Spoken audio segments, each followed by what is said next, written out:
السلام علیکم ورحمۃ اللہ وبرکاتہ۔ آج ہمارے گفتگو کا عنوان ہے ہمیں اپنا طرز نکاح بدلنا ہوگا، ہمیں اپنا طریقہ نکاح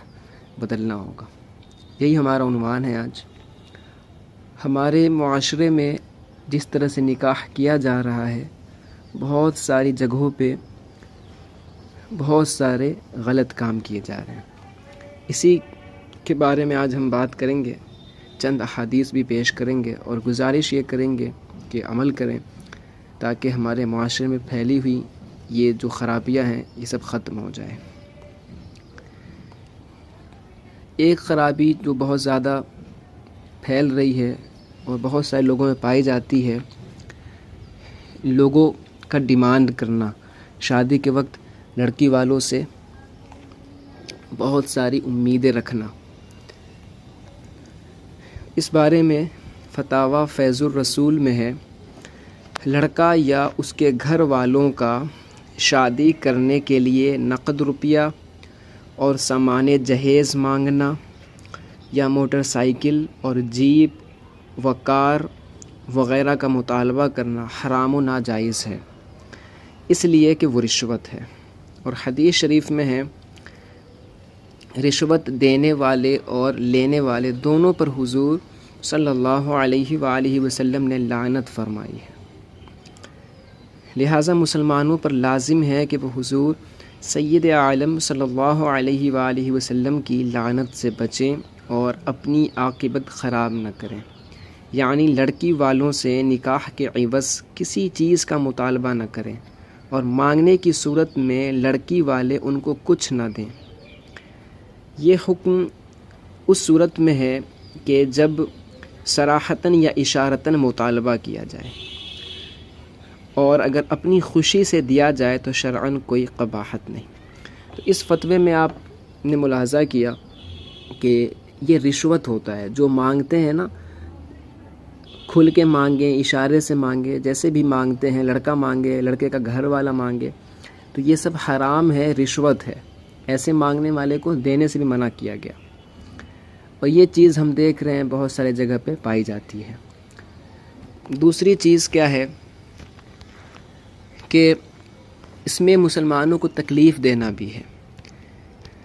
کیونکہ ہر آدمی اتنا دینے کے لائق بھی نہیں ہوتا۔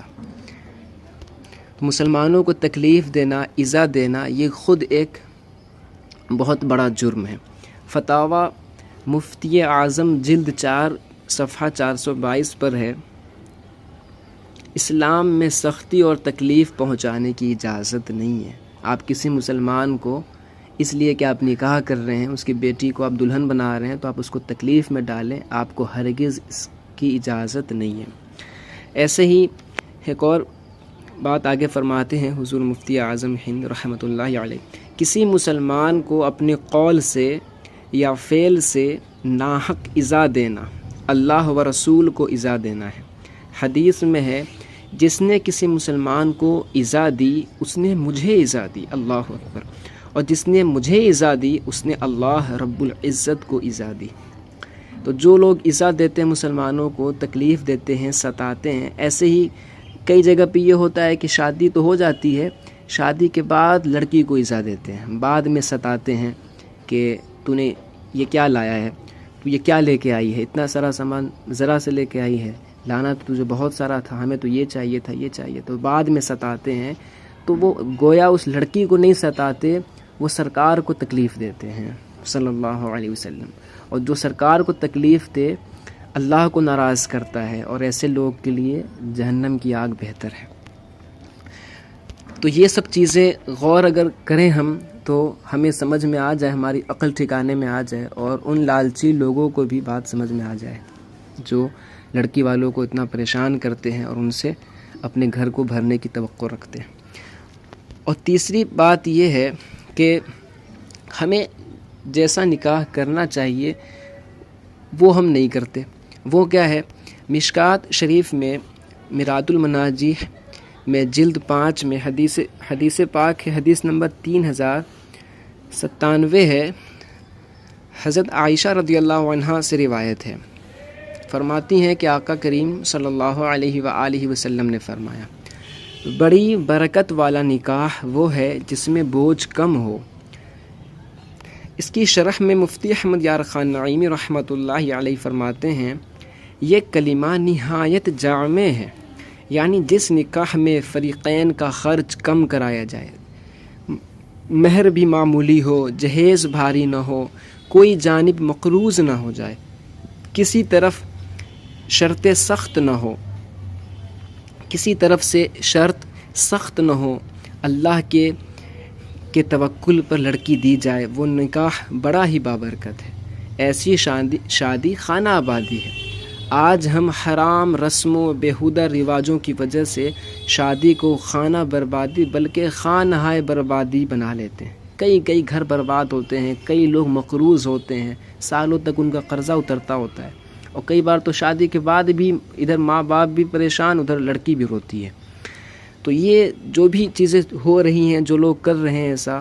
ان کو اس سے باز آ جانا چاہیے، توبہ کر لینی چاہیے۔ اور جو نئی نسل ہے، جو نئے لوگ ہیں جن کی شادی ہوئی نہیں ابھی، تو ان کو ان سب پہ غور کرنا چاہیے کہ وہ شادی کریں، سنت کے مطابق کریں، سنت پہ عمل کریں، مسلمانوں کو رلائیں نہیں، مسلمانوں کو تکلیف نہ دیں، کسی کے اوپر ظلم و زیادتی نہ کریں، کسی سے لالچ نہ رکھیں۔ ان سارے احادیث میں غور کریں اور عمل کریں، اور یاد رکھیں کہ حضور کو، حضور کی امت بہت پیاری ہے صلی اللہ علیہ وآلہ وسلم۔ اگر بندہ چاہتا ہے کہ آقا کو راضی کر لے، آقا کو خوش کرے، تو اس کو چاہیے کہ امت کا خیال کرے۔ اگر سرکار کی امت پہ ظلم و ستم کرے گا لالچ کی بنا پہ اور ان چیزوں کی بنا پہ کہ پیسے مل جائیں، اور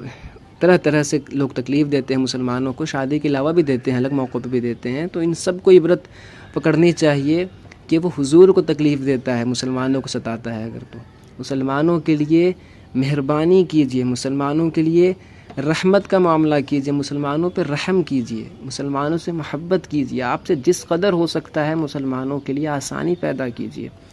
دوسری صورت میں مسلمانوں کے لیے دشواری اگر آپ کرتے ہیں، ظلم کرتے ہیں، مسلمانوں کو رلاتے ہیں، مسلمانوں کو